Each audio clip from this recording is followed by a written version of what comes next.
నిన్న మొన్న మరి ఈరోజు 3 రోజులు కూడా తెలుగుదేశం ప్లీనరీలో కేవలం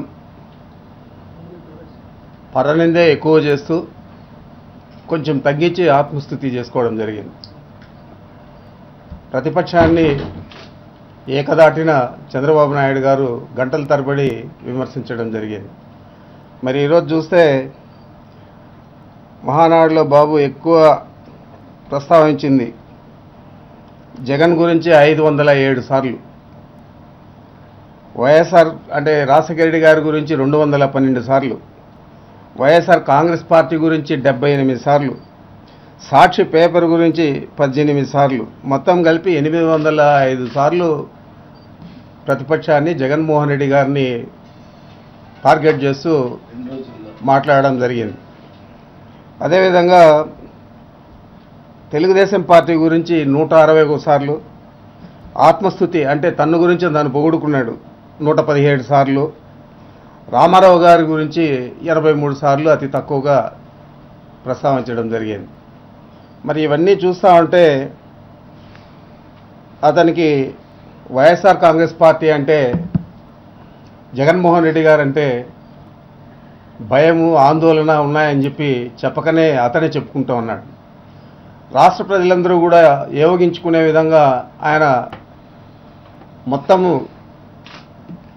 ఎన్నికల హామీలన్నీ నెరవేర్చేసినాను, ఎన్నికల హామీల్లో కాకుండా ఎన్నికల్లో నేను చెప్పనివి కూడా నేను నెరవేర్చినానని చెప్పి అతను చెప్తా ఉంటే పాపం అక్కడ డయాస్ మీద ఉండేవాళ్ళు కానీ ముందు ఉండేవాళ్ళు కానీ తెలుగుదేశం పార్టీ వారందరూ కూడా ఏడవలనో నవ్వాలనో తెలియక బిక్కమొగాలు వేసుకొని ఉన్న విషయం మీరందరూ కూడా మీడియాలో చూసింటారు. మరి దాని గురించి నేను ప్రస్తావించదలుచుకోలేదు. ఏదేమైనా కానీ మా పార్టీ మా నాయకుడి ఆదేశాల మేరకు జూన్ 2వ తేదీ అన్ని కాన్స్టిట్యున్సీ హెడ్ క్వార్టర్స్లో శాసనసభ్యులు లేని దగ్గర నియోజకవర్గ కోఆర్డినేటర్లు వారి ఆధ్వర్యంలో అన్ని పోలీస్ స్టేషన్ల ఎదుట ధర్నా చేస్తూ ఒక కంప్లైంట్ తీసుకుపోయి ఆయన మాట్లాడిన విషయాలన్నీ కూడా కంప్లైంట్ తీసుకుపోయి ఆ ఫిర్యాదును అక్కడ స్టేషన్ హెచ్ఓకు ఇవ్వడం జరుగుతుంది. ఈ కార్యక్రమాన్ని జిల్లా వ్యాప్తంగా మన కృష్ణా జిల్లాలో ముఖ్యంగా అది చాలా ఎక్కువ ప్రాధాన్యత సంతరించుకున్న జిల్లా కాబట్టి అందరూ శాసనసభ్యులు కోఆర్డినేటర్లు శ్రద్ధ తీసుకొని దీన్ని జయప్రదం చేయాలని చెప్పి నేను జిల్లా నాయకులందరికీ కూడా విజ్ఞప్తి చేస్తా ఉన్నాను. నిన్న మొన్నటి రోజు ఆయన మహానాడులో తెలుగుదేశం పార్టీ మహానాడులో ఆయన చాలా గొప్పగా చెప్పుకున్నాడు. ఎన్నికల హామీలన్నీ నెరవేర్చినాను, ఎన్నికల్లో చెప్పనివి కూడా నెరవేర్చినానని చెప్పి మరి ఇవంతా కూడా ప్రజలను మోసం చేస్తూ ఉన్నాడు, వంచిస్తూ ఉన్నాడు అని చెప్పి మేము భావించాం. వంచనకు నిరసనగా ఎన్నికల హామీలు నెరవేర్చకుండా అధికారంలో కొనసాగుతూ ఉన్నాడంటేనే అది చాలా పెద్ద తప్పు.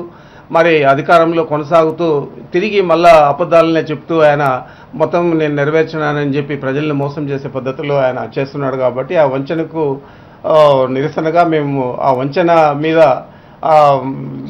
చట్ట ప్రకారం ఆయన మీద చర్యలు తీసుకోవాలని చెప్పి ప్రతి పోలీస్ స్టేషన్ నియోజకవర్గ హెడ్ క్వార్టర్లో ప్రతి పోలీస్ స్టేషన్లో కూడా మా శాసనసభ్యుల ఆధ్వర్యంలో, శాసనసభ్యులు లేని దగ్గర మా నియోజకవర్గ కోఆర్డినేటర్ల ఆధ్వర్యంలో ఫిర్యాదు చేయడం జరుగుతుంది.